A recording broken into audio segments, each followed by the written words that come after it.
Here we go. Welcome to the Compounding Interest Podcast. My name is Jesse Rogers. I'm here with some of my friends, and we are here to talk about investing and entrepreneurship. And there is a lot of wild stuff going on in the stock market today. So this is kind of a perfect time to have this conversation. Have you guys been seeing the GameStop? I don't know. What do we want to call this? Bubble or resistance, or what is this thing? It's an internet joke. Internet joke gone too far. The better question is, who owns GameStop here? That's what I'm curious about. 9 people, pretty much. Oh, man. 70%. 9 either individuals or investment firms specifically own like 77% of GameStop. So I think it's something like Wow. 9 different groups have made billions of dollars off of this. Now, I was more curious about the people right now on the video call. Who among us? Yeah. Full disclosure. I own none of it. This, by the way, let me put this disclaimer out there. We are not giving any investment advice. None of us are professional. At least not good advice. Yeah. Right. You gotta be wary of free advice. Yeah. It's worth every penny. But yeah, so I'm not telling you to buy it, sell it, anything, but I'm just saying I'm not going anywhere near GameStop. Anybody else own GameStop? No, although I have lost $50 on AMC. Okay. So Now is that American Movie Classics? Is that what that AMC stands for? no, I don't even remember the acronym. Oh no. I don't. No, you mean Turner? TMC is Turner Movie Classics. Is that? Maybe that's what I'm thinking. Yeah. I don't know. I don't know what that is. But I just Googled it really quick, and when you Google AMC, it's the AMC Theater Company, and it's talking about how their stock has roared. So I think it is the AMC Theater Company.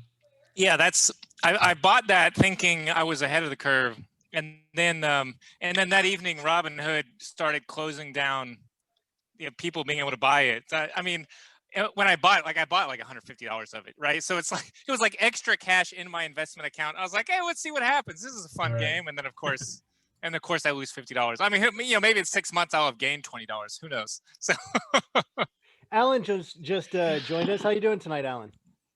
Hi, Jesse. Good. How you guys doing? Hey, Alan. hey, Glad you could join the party. Yeah, I had to download the Zoom on my phone. Gotcha. We're recording. Is that okay with you?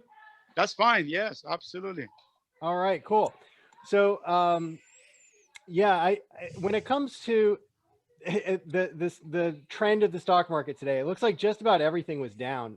Bridget caught this great screenshot that I'm probably going to make the thumbnail of this conversation, which was basically just all red of all the stocks that she followed, just red all across the screen. And then GameStop up 67% or something like that. So there's like one green spot there. So what do you guys think of the fact that Robinhood suspended trading on that stock? What does that mean?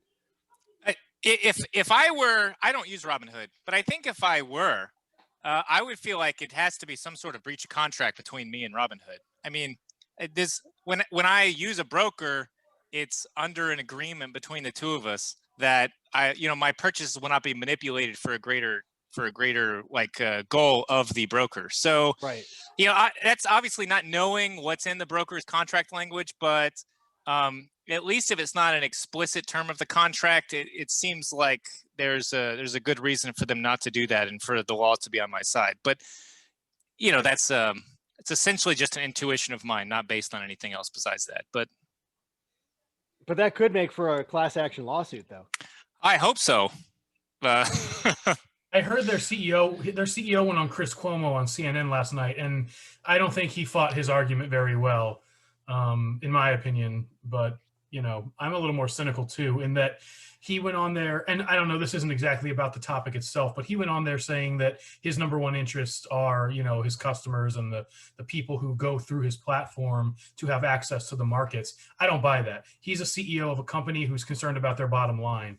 So, I mean, I'm very cynical when it comes to corporate greed and that kind of thing. So that's the only lens I tend to see it through. But he didn't sell me that he was genuinely concerned, and trying to protect his investors. I didn't buy it personally, but that's just my 2 cents. Yeah, well, I think there is maybe some uh, there is some reason to be concerned that the people who are getting in on you know, these wildly climbing stocks like that are putting themselves in a pretty bad position. You know, it is gambling. I think a lot of small fish are going to lose a lot of money. So I'm not very happy about that, because the the problem is that the valuation of where what the stock is actually worth, like what kind of revenues it can generate, what kind of strategic position it has, versus what the price of the stock is. There's no relationship right now. It's completely it is just a matter of like public opinion rather than the objective numbers or facts. So I would disagree with you a little bit about that. I would say I would argue there is a correlation. It's just an indirect one, and it's one like the currency that these people are trading in is not the U.S. dollar. It's almost an emotional currency, Mhm. So, but that doesn't make it less real. Like these, I think most people who are putting money into GameStop, like at least most people by the numbers, not most people by the dollars. Most people by the numbers are fine to lose a little bit of money to make a. I mean, there's a political point to it, but then there's a nostalgic point to it, and there's also it's kind of like Tesla, where the value of the stock is so far beyond what the revenue the company is actually bringing in, but to a large extent, it's just for like future hope is what these people are banking on. So the same can be true of GameStop, where people want a return to the company, even though they don't necessarily expect a return on the money they put into the stock itself. But there is a legitimate value there. That doesn't necessarily mean that the stock is tracking even what that inflated vague sense of value is. Even that could be off, but I still think it's a correlation of a kind to value. That's true in the sense that obviously there's a lot of love for GameStop among a lot of people, so that it wouldn't have been able to get as much public awareness if it was like a concrete company or something like that, let's say. And I agree, especially with Rich, because I think maybe even further so, it's really an emotional thing, or at least a psychological thing. Especially for me, I'm just stuck on the origin of this whole story, that it came from a subreddit that has turned Yeah. the stock market upside down. Yeah. I think that's the internet playing itself at its best. And Gary Vaynerchuk was on CNBC yesterday also, and Gary V's advice, I always take with a grain of salt, but he had a point that the internet is doing what the internet does, and a lot of people are acting shocked because the old school systems in place just aren't ready for the internet yet, and I think this is a brilliant example of that. And so in a sense, you got a lot of things happening. You got like big investors, firms playing the game, and now you got people coming out of the woodwork who just like, I love GameStop. I got a personal interest in this company, so I'm going to play on this too. So I don't think I'd buy right now. I don't think anyone that bought since last week, I think, is going to lose money ultimately. But yeah, it's very, I agree with Rich 100%. It's emotional, probably more so than the company itself was, closing stores left and right. I mean, the company itself, had this not happened, they probably would have went out of business. It's just delaying the inevitable, in my opinion. Yeah. Well, and maybe I think it shows that there is enough enthusiasm behind it that maybe that could bring about a revival of it in some kind of form. Obviously, it's not going to survive as in a retail model. That it's just not worth whatever it is, and that's what I was trying to originally say, is that the model that they're using isn't worth what it is, but the brand name and the goodwill towards that something that's there, I guess, that I guess that was proven. That's already proven, but I think it's gonna crash down pretty hard and cost a lot of people a lot of money. So I think there's a lot of enthusiasm like that around crypto too, and so we should probably talk about that as well. Although I am more of a enthusiast of that. I actually do. So full disclosure, I own some Ethereum. I own some. Let's see, what else do I own? I move in and out of positions a lot. So Bridget, get out of here.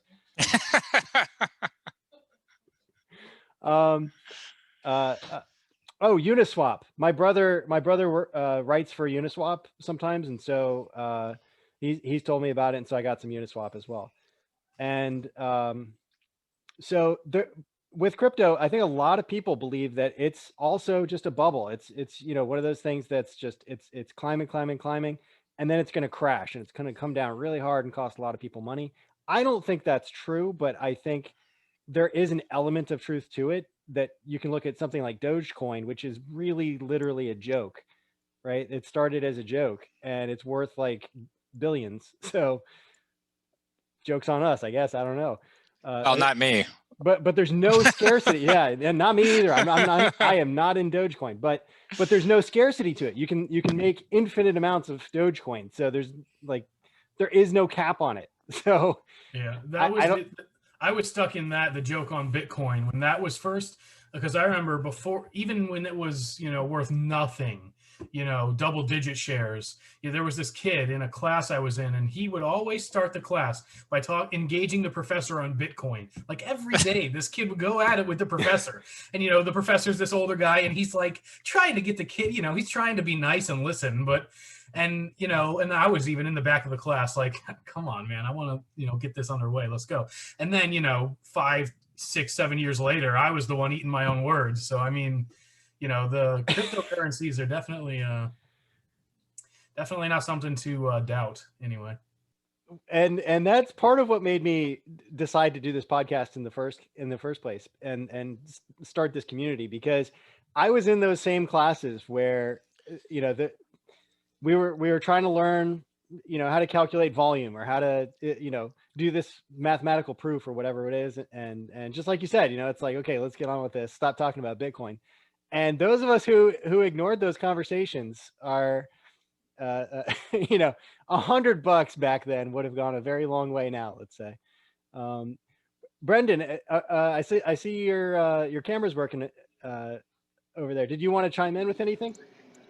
Yeah, I was listening. I had my headphones in, and I'm at work. A couple things picked up for me, so I had to take care of them. But nonetheless, I'm loving what I'm hearing.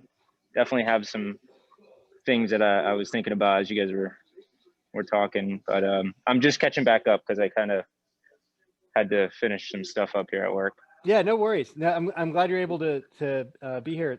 Even on under those circumstances. Are you invested in any Bitcoin or anything like that, or any? I've currently no, but I have purchased some Bitcoin in the past. I was doing I admit that I had kind of fallen into this this program. It was like a day trading program. I'm kind of embarrassed about it because it just wasn't successful. But it kind of got me engaged, and I was able to get, I bought some Bitcoin, I think spent a couple $100, and then a couple of days later, I gained $50, and I was like, oh, wow. So this is exciting. Incredibly volatile. It really piques my interest. I see just so much about it. I don't really have any kind of firm stance yet. I think I'm just open to seeing what happens in the world with it. Yeah, it's definitely something I'm keeping an eye on. I mean, I saw that we hit like $40,000 for one Bitcoin not too long ago. So, I mean, it just makes me think, like if I had kept that Bitcoin, what kind of gain would I have received? It's really fascinating. Yeah, it blows you away, and you don't have to feel bad about getting having any embarrassing failures, because you will not encounter anyone successful who doesn't have embarrassing failures. That's part of the price you pay to get there. So I'll share one of mine. I saved up something like $2,000 when I was in high school working at Kmart, and I put it. This was like in the .com era, so I put it all into one penny stock. I was like, "We're in," and it sank to nothing. So do worse than that. I dare you. You know what I mean? So that's. I want to share like. Oh, I didn't. Just gone public not too long ago. I don't know who was talking, but I don't hear the sound. Rich, go ahead. Yeah, well, I was just going to say, I wanted to share. I mean, that's my chief fear of crypto, by the way, is like you don't make money on it until you sell, Right. right? It's Right. not like, with a lot of stocks, there's an advantage to owning it, especially with a company, without even having to sell it. But with crypto, the timing of it is so anxiety producing to me because, I mean, it's like you can always sell and get money, and then you always have to worry if it was the right time to sell. And then if you wait too long, it tanks back down to like, a tenth or a quarter of what it was. And so you have to wait for it to hit another upswing. Now, I think it's entirely plausible that Bitcoin could reach 100K or even 250 or even 500K.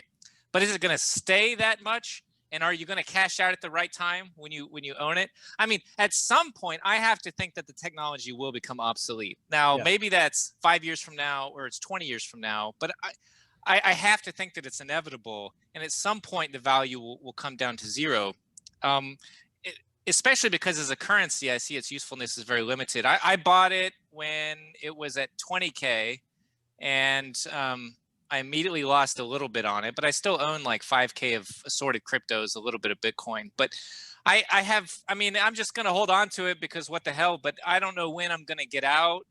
It's just kind of a novelty to me, and I don't see as anything else besides that. I really like fire and forget investments. That's why I like dumping money into diversified ETFs and just not even thinking about it anymore. Like they give me like somewhere between 0.5% and 1% of dividends. So I consider that a huge boon. And I just don't like anything that isn't automatically diversified. Like I just abhor even owning individual stocks, just as a rule. But I am a very lazy person with high anxiety. So, that other people don't have this problem when they're doing day trading or they're buying and selling or they're speculating, whatever they're doing. So, that's just me. But yeah, there's a couple nuggets in there that I definitely want to circle back to. I think what you were just talking about, where you have to invest according to what makes sense for you in your own life. So yeah, don't compare yourself to the Gordon Geckos of the world. Like what does Rich want? That's what really matters. And I think you want peace of mind more so than you want the maximum amount of return that's possible, right? If you stress about it day and night. So I think that's a really important lesson to take away for anybody who's starting into investing in the money world is do what fits you rather than trying to fit some sort of ideal that you think you should be. And there was another point that you had made there that was really Quick ETFs, question. ETFs, diversified ETFs. You had a question, Brennan? Yeah, because I think this may be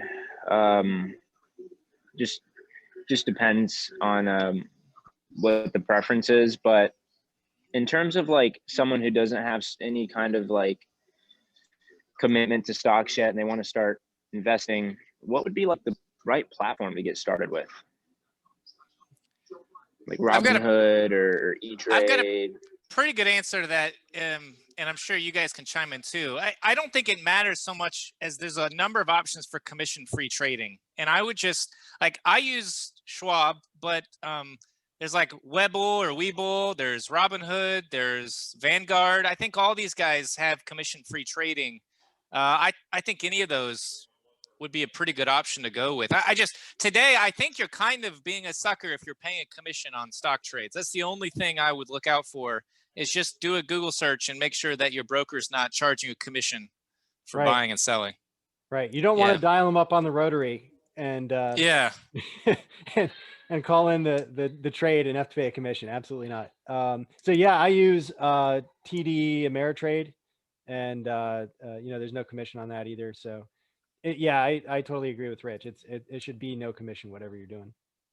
And can I just add too, I think this is a point most people miss when they're jumping into this. And I think it's really important. And like, it goes back to, I started watching Dave Ramsey and I loathe the guy's politics for the most part, but I feel like his advice is something everyone should take to heart. That's like middle class and lower, which is like even upper middle class. It's great advice. Just like get out of non-household debt is before you start playing around with this stuff. You know, like reduce your risk because there's just a lot of risk. And you know there's going to be, going back to GameStop, you just know that some of these guys who have like 2 car payments, they still have college debt, they have credit card debt that they're underwater for, and they throw in 2,000 for GameStop, and you're just like, oh, stop.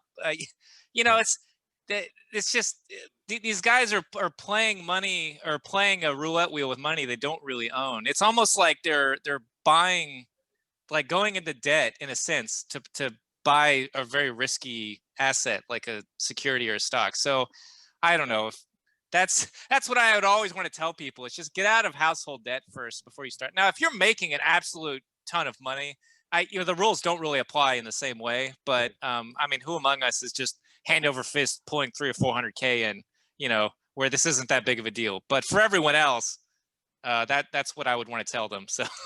Yeah, none of those people listen to my show. I can promise you. you don't have somebody worth like 10 million. Just like, let's see what Jesse's talking about finance.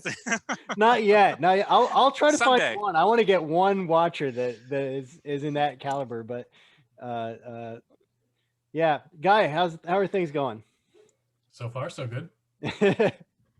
No, I agree. I mean, just in general too, that's probably the best advice. I mean, you know, I hear all these people talking about their personal finances from time to time, and they'll say, oh, I'm in debt on this and I got all these bills and stuff. I keep all my credit cards down. I keep all my payments up to date. You know, for the first time I bought a car with a higher car payment, you know, so I'm very cautious about, you know, your debt ratios because, and I mean, not just reference, you know, having money to spend that's actually your money. Like Rich said, they're playing a game where they're essentially, you know, borrowing to play that game. I mean, if you have so much outstanding debt, you might as well consider whatever you have in the savings account spent, you know, because eventually those debtors are going to come collecting. So that's the best, not just investment or entrepreneurial advice. I think that's the best life advice in our current climate right now with the way things are going, is as little minimal debt as you can swing, you know. That's the key to a happy life right there, in my opinion. I don't have the happy life, happy wife thing to worry about. So I have no debt, happy life, but it doesn't rhyme. So no debt, happy life. I like it. I was listening to a talk by a guy named Vishen Lakhiani. I don't know if I'm saying his last name right, but he's the founder of a company called Mind Valley. And I like some of their speakers, and they have like a event. So that he was speaking on that stage, and one of the things that he was talking about is how Elon Musk basically figured out that he could live on $1 a day. Like he didn't have any rent to pay. He was staying with, you know, family or something like that. He was buying ramen, and like he proved to himself that he could live on $1 a day. Like that was his circumstance. And so with his living expenses that low, it was basically like, okay, well now I'm free to try anything, because with you know that low of an overhead, I don't have anything to worry about as far as trying to maintain. I can just focus on accomplishing an objective.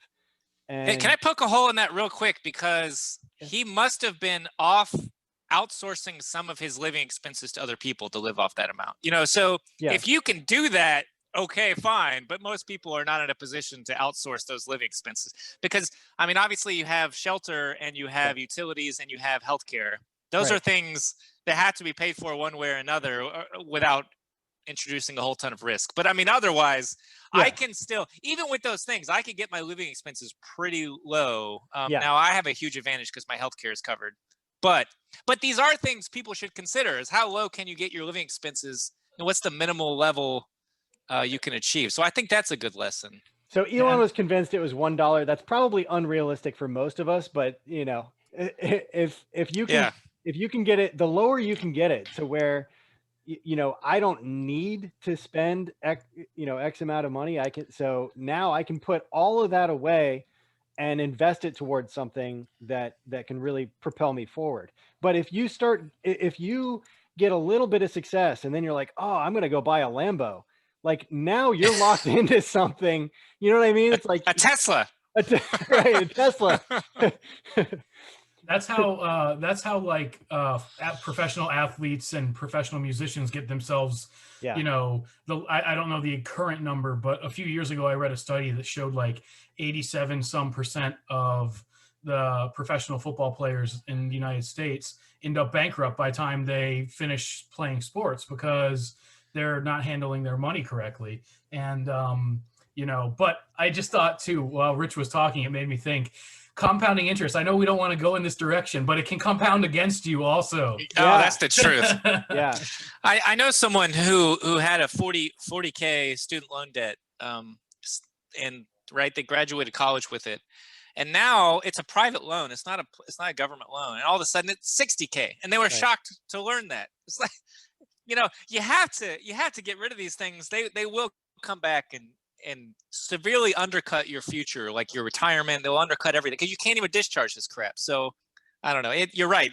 Compound interest works both ways. So I definitely Can I want to add talk. something to that? Yeah, please go ahead. Mhm. Just because you guys are like speaking to my reality right now, I literally had spent like the last 2 years, like I drive a scooter. It's right here. I'm at work, and nice. I like want a car. The idea of getting a car is just it's great. You know, the weather, don't have to ride in the rain, and you know, the last 2 years I've been really like, all right, I'm gonna get this car, and yeah, it's gonna be great. And literally this week, over the last weekend, I was gonna put a down payment and start to commit to, you know, $200 monthly payments and whatnot, something I thought I could afford. And at the last minute, I just got super overwhelmed and anxious and stressed out, and I just canceled the deal. Very disappointed because I would love a car, but at the same time, I felt so relieved because I didn't have the weight and the stress of like I have to like chain myself to this job, and I have to really like commit, you know, certain amount of time in my future, you know, to paying these things off. And I was wondering, did I make the right decision? I don't know. Should I just take the down payment and put it towards an investment? And I mean, so like this conversation we're having is literally so relevant to my life right now. I'm so glad to hear that. And that's, you know, I hope we can bring more students in to be part of this dialogue, because that's really what that's what I envision is for those of us who have, you know, taken the beatings for a long time and made the bad decisions and all that kind of stuff, and made the good decisions too. You know, we got to be able to talk about this stuff so that, you know, you can get those questions answered. And I think that's really interesting. It's great timing that you know, this has been something that's been on your mind, and you know, now we're able to talk about that. And if you take that money that you would have been putting towards the car, and you might get a car eventually at some point in the near future, you never know, but you know, if you do, let it be because that's going to be an investment that you can use, like, you know, making deliveries, or, you know, some sort of a whatever job it is that you're going to do. I might be having to get a new car because I'm a realtor now, and so if I'm out showing houses and stuff, I'm going to have to. My wife's been convincing me, at least. You don't I want think to my show car up. is fine, but You don't want to show up in the Leaf. I love my Leaf. I love my Leaf. It's got a short range. That's not so good, but I don't know. Anyway, I actually think a Leaf would be good for that range. I think so range too. Being the exception. Yeah. Because I don't know how far you would have to, how many, you know, what your distance for selling would be, but I drive a 2007 Ford Taurus that is worth underneath $1,000 right now, and now I'm actually having car troubles with it. So that's, you know, like, that's what you get, I guess, for owning a car of that. But I bought that car for $5,000 in 2012.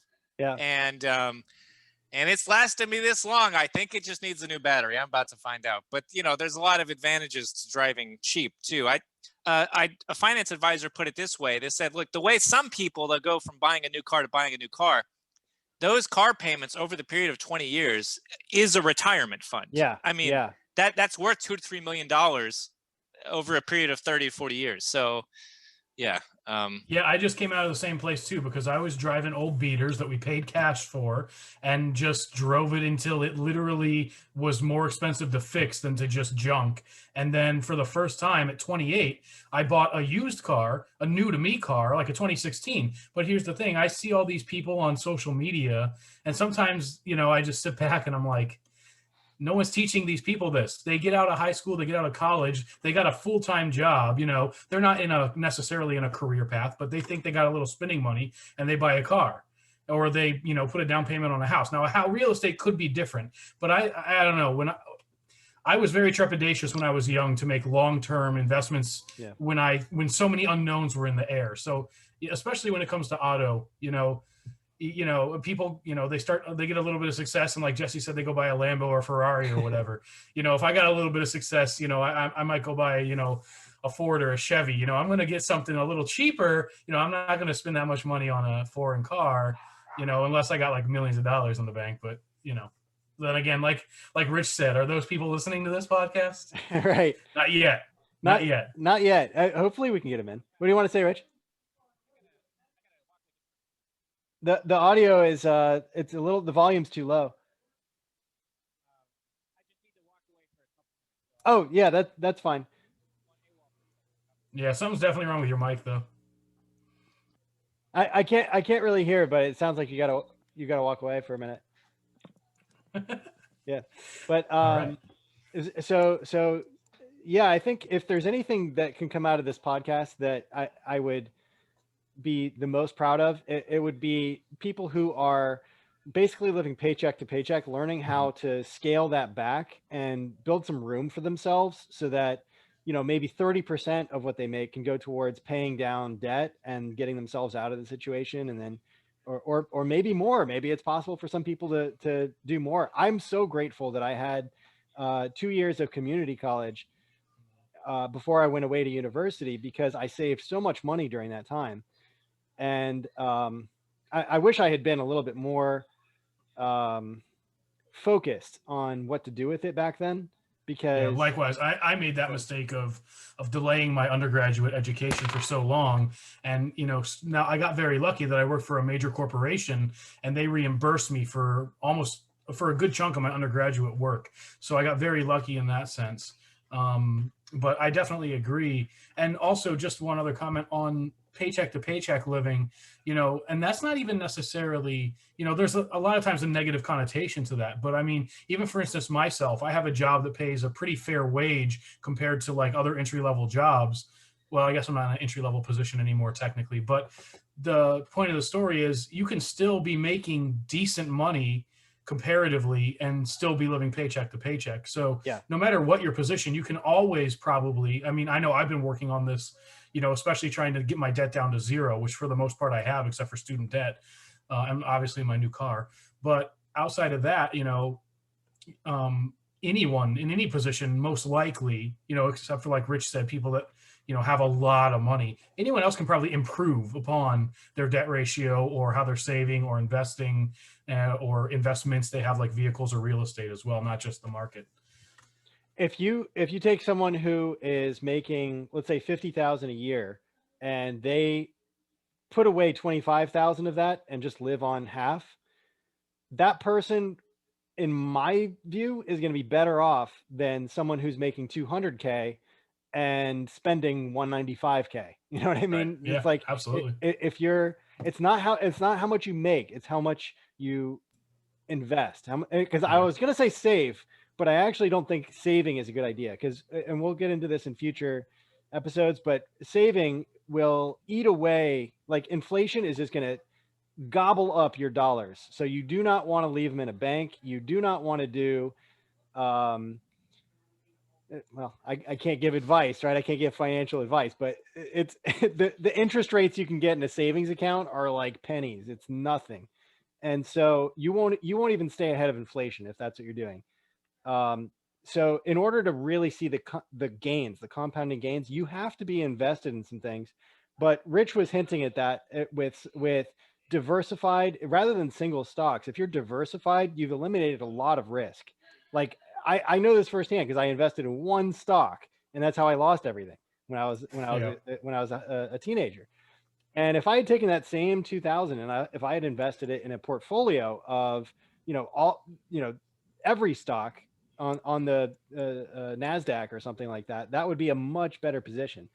Yeah, I mean, that's especially if you're looking for safety. And I think Rich was also hinting at that, people tend to be making a lot of choices based on, not really considering the risk. And maybe they're in a place where they're not, they're making bad choices because of that. But I mean, I know when I had my 401k at my previous company, it was really flexible with not just like you can pick medium risk, low risk, high risk, you could split it. You could even manage the funds within the choices, and you could really, it gave you a sense of ownership and playing around with it. But again, you keep it really diversified. You could pick what types of markets your money was going into, and that diversification, I mean, my 401k never did anything other than go up, and I mean, when your investments are safely diversified like that, you can still have a little bit of the thrill of looking into the figures and the markets, but have a really minimized risk, at least as minimal as you can make it on the market. I think I don't know if Brendan left or not, but I saw he raised his hand a second ago. I don't know if he. Oh, Brendan, are you able to? Are you there? Yeah, I'm here.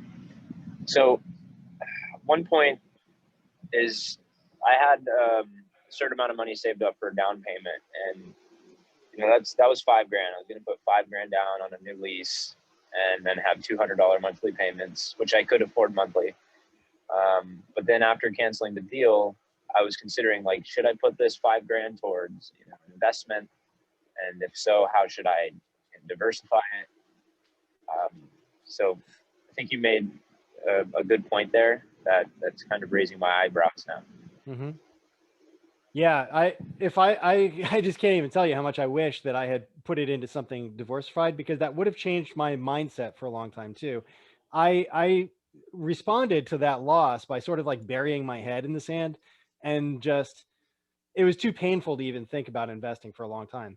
And so not only did I lose out on that $2,000 that just evaporated, but I also lost out on all of the compounding gains that could have happened along the way, if I had started this earlier. But I'm not too upset about it, because the saying that resonates with me is, the best time to start would have been 20 years ago. The second best time is now. And so I think that's sort of the mentality that you have to approach mistakes and disappointments with, is that and even if you can spare yourself a lot of the pain that we've talked about, you're still going to have things go bad. You're still going to have disappointments. There's still going to be lots of things along the way. But if you go into it with that attitude of like, okay, so I missed out on some things, now let me start doing what I can right now to get myself to where I want to be. So yeah, starting now where you're at, I mean, you could get yourself into such a position 10 years from now, like the curve will be insane. There are people in their 20s and even 30s that are retiring now, because there's enough knowledge out there that if you're focused on accomplishing a goal of getting yourself financially independent, people are doing it. Now, this is a way far off problem, but even if you can retire early and not have to worry about money ever again, a lot of people imagine themselves wanting to just live on the beach and relax and do nothing, but most of us probably won't enjoy something like that, because Speak for yourself, Jesse. Well, but look at, for example, the conversations that we're having now. I mean, there is a certain kind of value to these conversations, right? We're Okay, providing but a service in a way. I could be doing this on the beach. You could. That's true. No, that's true. I am doing mine on the beach. Fair enough. And I have nothing against the beach. I like going to the beach, but I'm just saying, if you think, sometimes people worry about, what if we got checks from these stimulus checks or something like that. What if it was generous enough that people didn't really have to work, or something like that? Oh yeah, right. And I just don't think that that's how human nature is, because I think we like to be actively engaged in something that we feel is meaningful. And for some people that's work, for some people that is caring for children, for other people that is writing a book, but whatever it is, you're going to be doing something. I think there'd be a lot more podcasts. I'll tell you that. I I'd be agree. Oh, go ahead, Rich. Yeah, well, I missed. There was a question as I was sitting down. I think I missed it, but I think it had to do with like starting out with your finances, like setting up for long term. Is that what you guys were talking about? We So I'll did say, talk about that. Yeah, we did. so I don't want to, for the sake of, or at the risk of being redundant, I do want to say, just from my own experience, what I would really recommend to people is that the first thing they should do after they get out of like non-house debt, right? So you like, your credit cards are out, or at least your car payment's manageable if you have one, although I don't even like those. But I mean, the first thing is if your company's not offering a retirement contribution plan, which obviously a lot don't offer that, just you need to be maxing out your tax advantaged investment accounts. So maybe you guys already said this, but No. you need to open up an IRA with one of these commission-free brokers. I always tell people, I mean, you don't really need a finance manager if you can at least budget. If you can budget, you don't need a finance manager. Open up a commission-free trading account. And I got started from the Warren Buffett plan, because Warren Buffett is the one who really keyed me into this, where he said, look, just if you can't do anything else and you don't know what to do, buy the like S&P 500 ETF. That's it. It's gained reliably, solidly. It's automatically diversified for the top 500 companies. And so this isn't my advice. You can Google Warren Buffett investment, and this is what it's going to come up with. That's what he'll tell you. Now, I think there's a lot of ETFs that'll earn you a lot better than the S&P 500 that aren't as diversified. I actually moved out of the S&P because I wanted to be a little bit more risky with the way I'm investing money, but it's still in ETFs. It's still diversified. But I would still say that should be everyone's starting point. If you have money and you're ready to start investing for long term, you need to be maxing out your tax advantage investment accounts like an IRA. Like that, Yeah. that should be square one. If you can afford to do that, that's what you should be doing.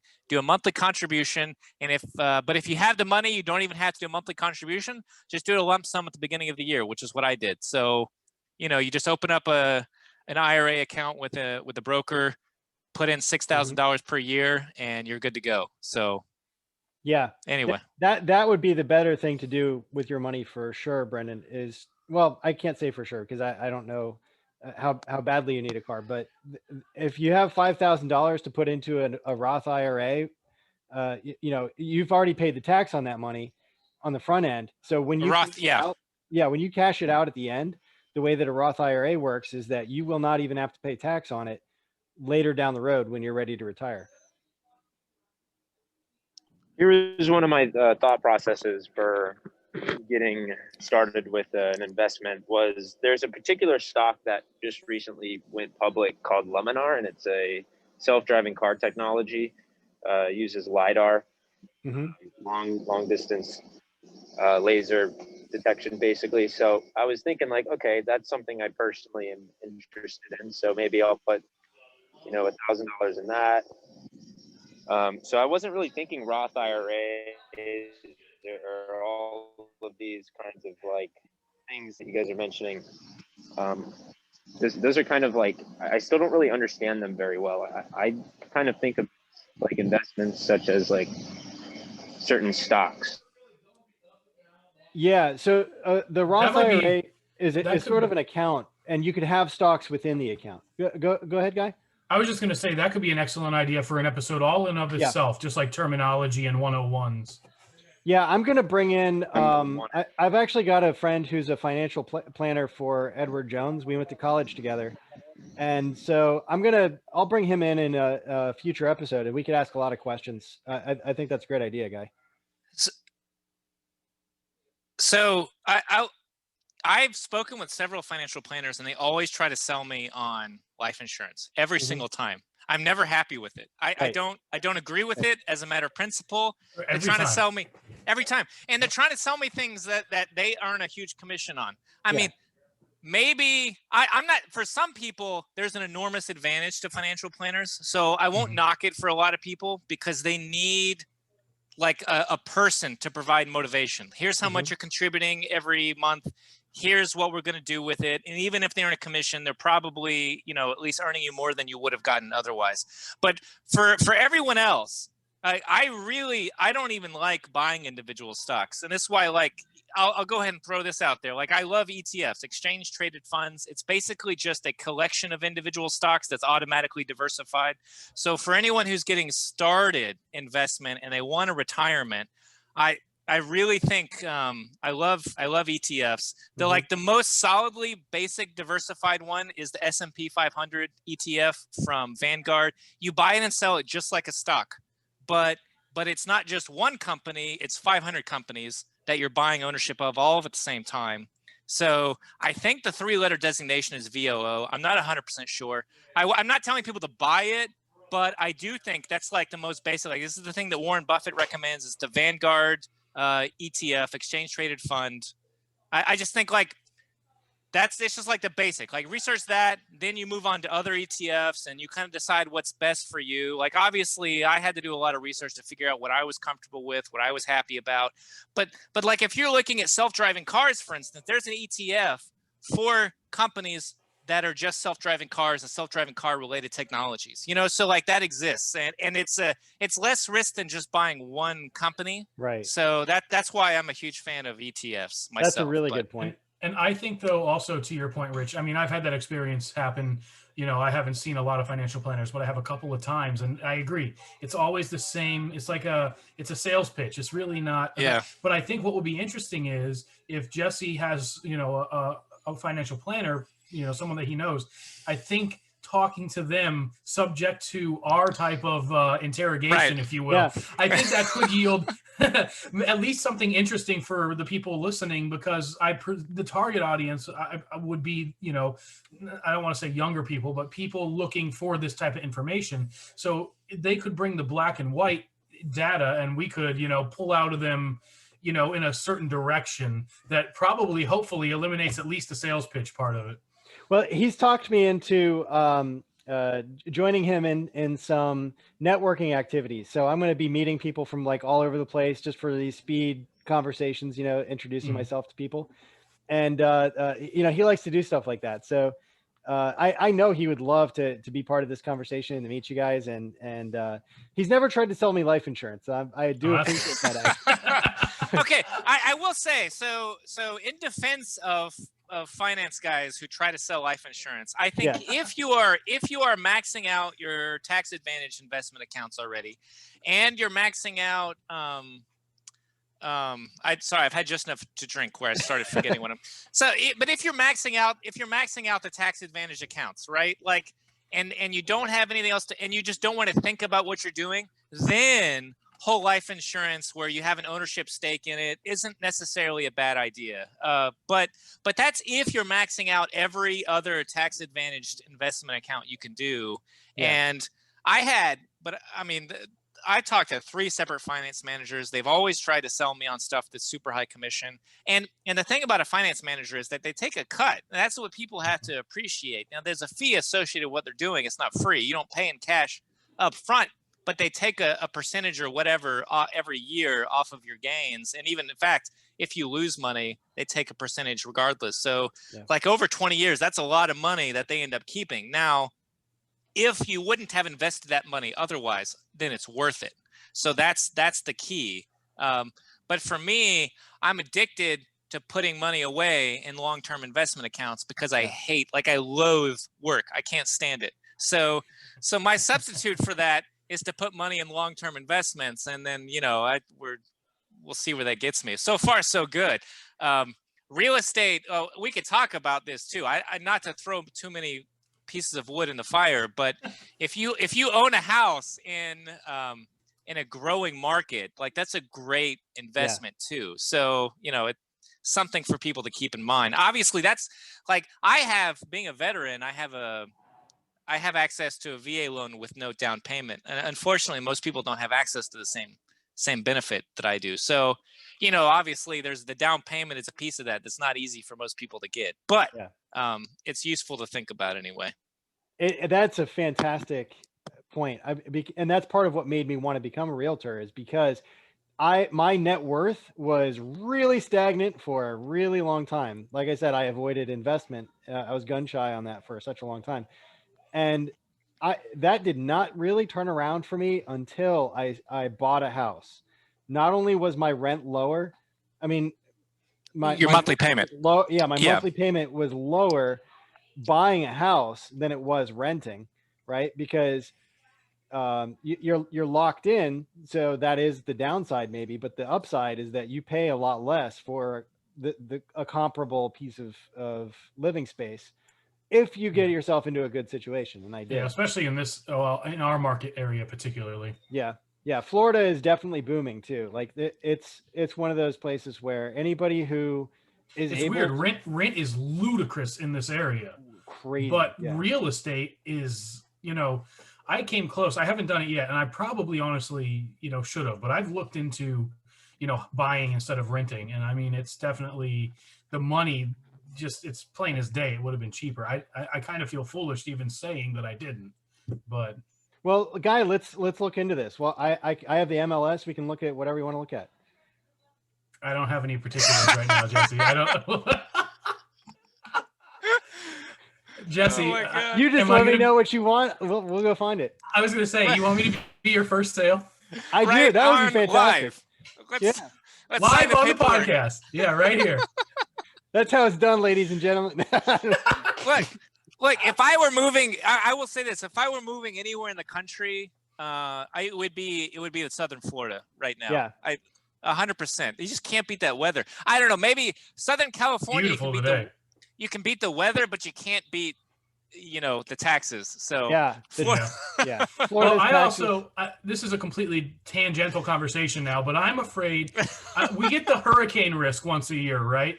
But you can protect your house against that. But out there, they got wildfires, earthquakes, and they can get storms off the West Coast. So I think in terms of geographical safety, I think Florida is a little safer in that sense. That's my take on it.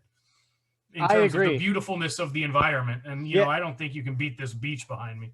You can see some, it's true. You can see some twists and turns with the hurricanes. Sometimes they take a surprise route, but you can see them coming. And I agree. I really like that aspect of it, guys. There's a scene in The Office where the kid's like, Dwight's like, what's the scariest thing? And Robert California's kid's like hurricanes. And he's like, oh, I didn't read the newspaper or whatever. Right. You can see it coming. Yeah. Yep. So, Rich, when you come to Florida? Yeah. Man, I would go. So first of all, I'm a huge fan of Universal Studios and their Harry Potter world. My wife and I went years ago before we had kids, and we stayed at the resort on the That's the way to inside. Yeah, we had no lines because we had a pass to go to the front of every line. It was amazing. And like they were freaking out because it got to 45 degrees one day, and so like no one showed up at the park. Man, it was like we owned the whole park the whole day because it was 45 degrees. It was amazing. Yeah, it's like that now too with the pandemic. I know some people that have gone recently, and if you ever want to skip to the front of the line, this is the time to do that. So we're waiting for our kids to reach roller coaster size. Okay. And then we're coming. I love Miami too, by the way. And Miami is a beautiful city. I love Southern Florida, and I like South Florida. Yeah, the Keys are great too. Some people complain about the Miami area because it's really compact and busy, but I think it's a gorgeous part of Florida. So let me talk about my retirement plan real quick. I'm going to loop this tangent right back around to what we were talking about. Back to GameStop? Well, okay, maybe. Maybe not all the way, but we'll see. Maybe not all the way.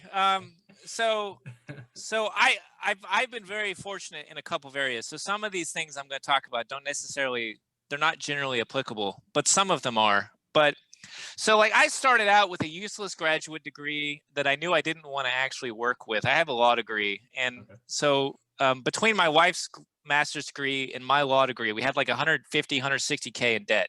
Now, like in the Army, I was an officer, so I was getting paid, I think, pretty generously. Like I was paying off like $2,000 to $3,000 per month to get rid of that nonsense. Because like this is going back to what we were talking about with Elon Musk, like asking yourself how, like, what can you live off of to get out from underneath the debt? So it took 5 years. We paid off, if you include the car into the amount of debt, we paid off $160,000 or $170,000 total. We paid it all off, and I was very fortunate because I moved up here to Pacific Northwest for a sales job, which you can make really good money on. Like if anyone is sales inclined, like you can make really good money on sales. I hate it. Like I loathe it. So you're talking about like networking with people. Like I just think like, I'm so glad I'm done with, like, I'm just done with that. I won't go back. If it weren't for my family, I would be homeless rather than have to do that again. But anyway, so fast forwarding a little bit, like we pay off the debt. I got really fortunate because we bought a house up here where the housing is just going absolutely bonkers. 2 years later, we wanted to move closer to my wife's work because she's teaching, and we turned around and sold the house it had grown in value by about a third for what we bought it for, right? Just like huge amount of money. And I took virtually every penny of that. My wife's still angry at me about it, but I invested it before she could spend it. And so like I have it in ETFs in an investment account, plus the money, a little bit I had left over from my sales job that I quit because I hated it. So like I've just taken all this cash, and like most of my research around it, like I maxed out my tax advantage retirement accounts. I had a 401k with the company, but then when I left the company, I'm still doing the Roth IRA every year. So like the beginning of the year, I'll go to my Roth IRA account with Schwab and I max that out. But like most of my research was looking back 5 to 10 years. You can go to Google and you can type in a stock and you could say like VOO stock, and it'll tell you with the percentage gain for the past 5 to 10 years. So I spent hours just like looking at every single ETF to see like comparing growth figures for the past 5 to 10 years, even, going back for some of them that have been around longer, 10 or 20 years. You're comparing S&P and NASDAQ and things like that.